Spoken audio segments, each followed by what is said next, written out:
Mate, have you seen that Tommy Robinson, real name Stephen Yaxley-Lennon, has been in court again? Have you seen that? Have you heard about this? So it's such a bullshit, trumped up charge. It must actually be really annoying, more than annoying, to just be constantly hassled by the authorities. So what this one was, such a mountain out of a molehill. He was trying to get on a ferry to cross the channel because he was going to drive all the way down to Spain. That's what he was going to do, right? And so they obviously have him on some sort of list somewhere or other, and they stopped him under terrorism charges, under anti-terrorism laws, rather. And they said, and in the article, it's such bullshit. They said he wouldn't make eye contact with us. So what? So what? And that he was driving a mate's car. Again, so what? If his insurance is in order and he's got a proper license. Perfectly reasonable. That's legal. Yeah. What? And they said, now give us the PIN number to your phone. Like you're being held under anti-terrorism charges for nothing, because you are Tommy Robinson, I suppose. So give us the PIN to your phone. And he was like, no. And they were like, right, that's it. That's all we need. This is going to go to court now. And it has. This happened in like summer last year. That actual incident took place summer last year. Wow. And now it's in court at the moment. And his lawyers, his team, are like saying, well, the whole thing was completely unlawful. Like he hadn't done anything wrong, literally nothing at all. So you shouldn't even have stopped him. And of course, the prosecutor is saying, no, the police can stop wherever they want, essentially stop whoever they want and hold them under terrorism charges if they've got any sort of suspicion, even though there wasn't any really. Well, not at all. And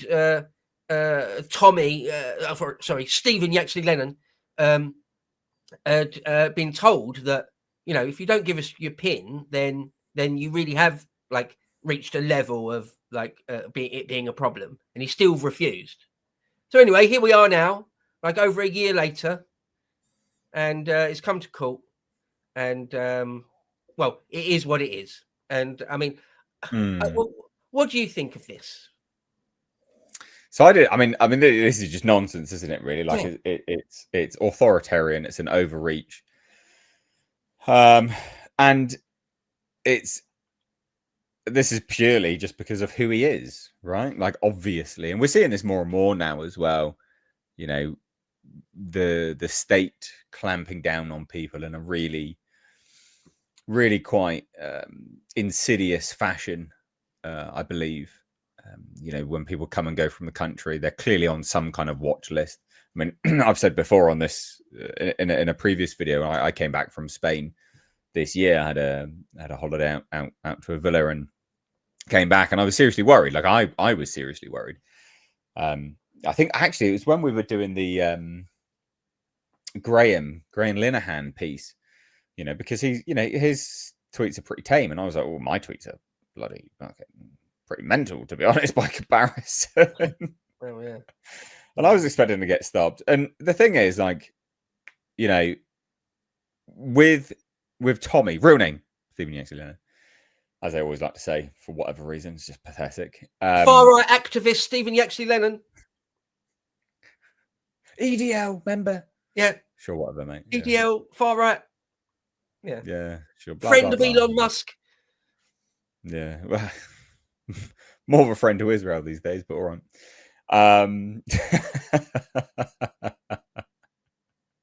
But anyway, getting back to Tommy, it's funny, isn't it? Because at the end of the day, he was lambasted in the papers for saying stuff which is just demonstrably true. Muslim grooming gangs. That's what drove him to prominence, right? Like that's what did it. And whether he was whether the movement started with him or someone else, it doesn't really matter. People hate him and have labeled him racist and far right because of that. Yeah. Because of that stuff that he was championing, which has now been held up in Parliament, stated does happen, is true. And yet the state is still trying to pursue him. And it's like, why? Yeah. Like, actually, why? Yeah. You know, you've agreed with him. You have actually agreed with him. You have said, yes, this is happening. Yes, we had police that were involved. Yes, we failed people. This has all come out. So the fact that they still pursue him, the fact that they still pursue him is mad to me. I mean, obviously, I know we know why. It would be because, of course, you know, they'd like all of this to go away so they can still continue their malicious, nefarious, globalist sort of plan for this country. And obviously, even though Tommy is a really weak source Civnat, massively weak source Civnat, he represents a movement which does, you know, hold sway, which is, hey, no, you know, we are the English. And, you know, even though it's milquetoast, the Civnat belief that he has, no disrespect to him, by the way, anyone watching this, they are still milquetoast. They just aren't. They're weak source. Sorry. Hate to break it to you. Civnat's a weak source position. You know, he represents to them an ethno-nationalist position, even though it's not. That's what they fear. So they think if they can clamp down on him, stamp that out, presumably the identity of the English won't rise up. That's my take anyway. Yeah, no, absolutely. I mean, he is, let's be completely honest, a threat to them. He is a threat to them. I mean, yeah, I know some people think that that all forms of populism are a delusion, and that anyone talks about populism is a charlatan in some way. But I don't really know what they make of that giant march that Tommy was able to put together then. I don't really know how they explain that away then. Futile, I think. But it's well, it still happened though, didn't it? It still existed. No, nothing happens. Nothing happens. Oh, that's right. Sorry, that's quite right. Nothing ever happens. That's right. No, of course.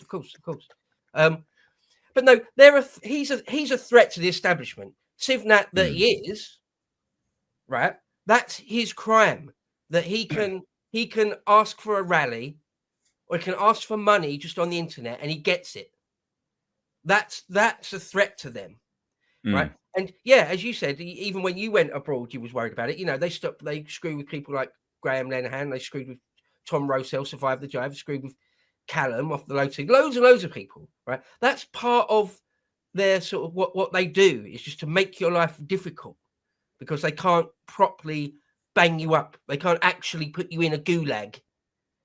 So the best they can do is this: just harass you sort of endlessly to the ends of the earth.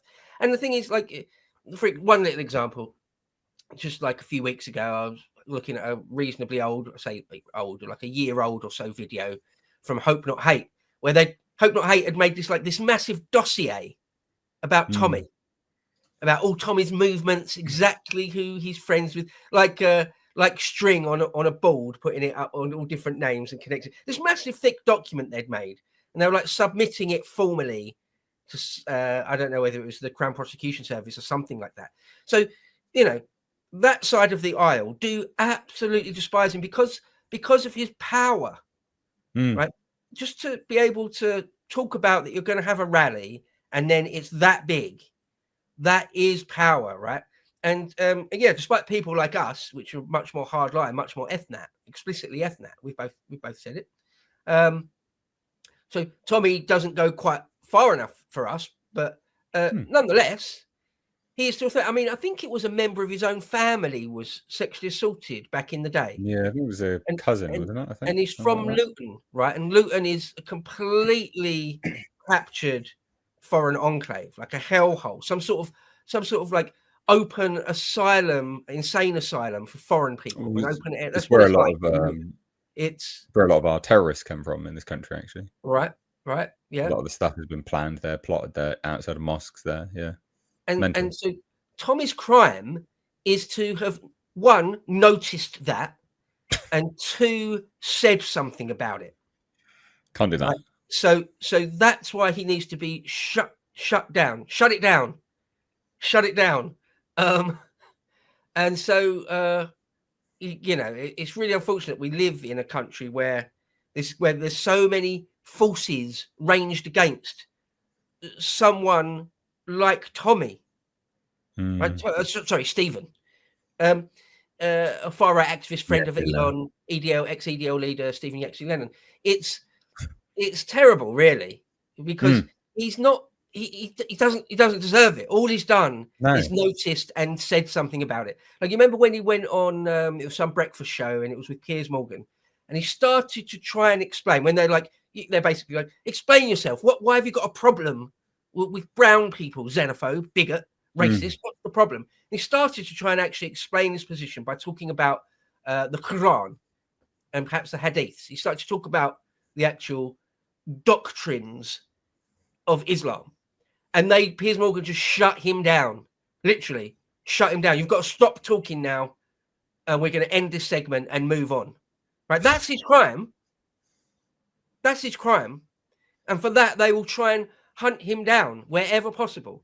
They'll try and tie him up in legal cases endlessly. Well, they do put him in prison regularly, don't they? They'll bang him up in solitary confinement for months and months and months on end over little things, over technicalities. It's outrageous. It's absolutely outrageous. And just to reiterate again, you know, he's not a perfect guy. Who is? Yeah. And I don't agree with all his views. Right? He doesn't even go further enough for the likes of us. Right? So to see him basically hounded, it's a disgrace and an embarrassment that our country does this to people. Ugh. Well, one last thing to say is that it said in that article, Elon, although Elon hasn't commented on it, apparently Elon is paying his legal bills. Good old Uncle Elon. Good lad. Yeah. Good lad.